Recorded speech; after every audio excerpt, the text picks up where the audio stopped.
आपका स्वागत है इंडियन मैथोलॉजिकल स्टोरीज की ऑडियो बुक्स में। रामायण की श्रृंखला के बालकांड की 24वीं कड़ी में आपका स्वागत है। श्री रामचंद्र जी के लाल लाल चरण कमलों के नखों की शुभ ज्योति ऐसी मालूम होती है जैसे लाल कमल के पत्तों पर मोती स्थिर हो गए हों। उनके पैरों में नुपुर और पैजनी की ध्वनि सुनकर मुनियों का मन भी मोहित हो जाता है। कमर में करधनी और पेट पर 3 रेखाएं हैं। नाभि की गंभीरता को तो वही जानते हैं जिन्होंने उसे देखा है। बहुत से आभूषणों से सुशोभित विशाल भुजाएं हैं। हृदय पर बाघ के नख की तरह बहुत ही निराली छटा है। छाती पर मणियों के हार की शोभा देखते ही मन लुभा लेती है।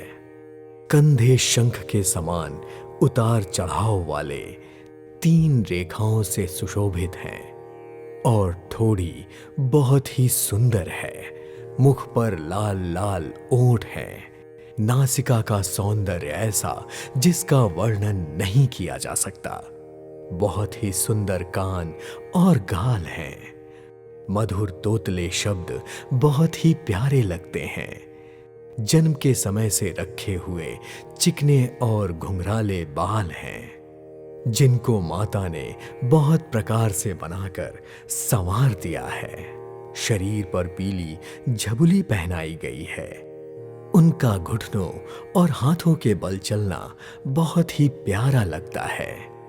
उनके रूप का वर्णन वेद और शेष जी भी नहीं कर सकते। वे भगवान दशरथ के प्रेम के वश में होकर पवित्र बाल लीला करते हैं। इस प्रकार संपूर्ण जगत के माता पिता श्री राम जी अवधपुरी के निवासियों को सुख दे रहे हैं जिन्होंने श्री राम जी के चरणों में प्रीति जोड़ी है।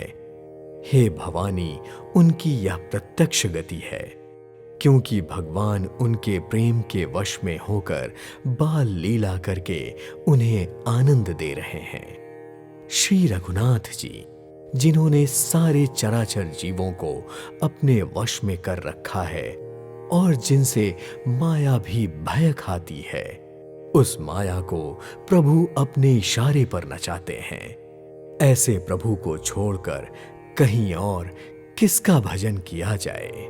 मन वचन और कर्म से चतुराई छोड़कर भजते ही श्री रघुनाथ जी कृपा करते हैं। इस प्रकार से प्रभु श्री रामचंद्र जी ने बाल क्रीड़ा किया और समस्त नगरवासियों को सुख दिया।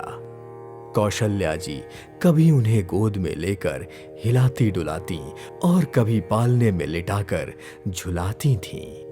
प्रेम में मग्न कौशल्या जी के रात और दिन कैसे बीत रहे थे वह नहीं जानती थीं। पुत्र के स्नेहवश माता उनके बाल चरित्रों का गान किया करती रहती। एक बार माता ने श्री रामचंद्र जी को स्नान कराया और श्रृंगार करके पालने पर लिटा दिया। फिर अपने कुल के इष्ट देव की पूजा करने के लिए स्नान किया। फिर माता वहीं पूजा के स्थान में लौट आईं और वहां आने पर पुत्र को इष्ट देव के लिए बनाए हुए नैवेद्य का भोजन करते देखा। माता भयभीत होकर स्वयं से ही कहने लगी, पालने में सोया था, पता नहीं यहां किसने लाकर बैठा दिया।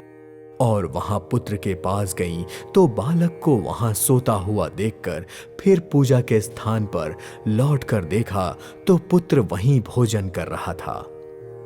उनका हृदय तेजी से धड़कने लगा और मन का हृदय खोने लगा। वह सोचने लगी कि यहां और वहां मैंने 2 बालक देखे। यह मेरी बुद्धि का भ्रम है या कोई और ही कारण है।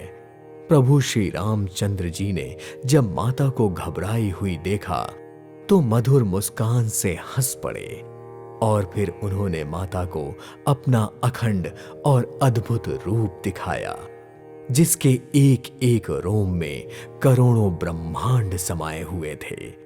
अगणित सूर्य, चंद्रमा, शिव, ब्रह्मा, बहुत से पर्वत, नदियां, सागर, पृथ्वी, वन, काल, कर्म, गुण, ज्ञान और स्वभाव दिखाए, और वे पदार्थ भी दिखाए जो न कभी देखे और ना ही कभी सुने थे।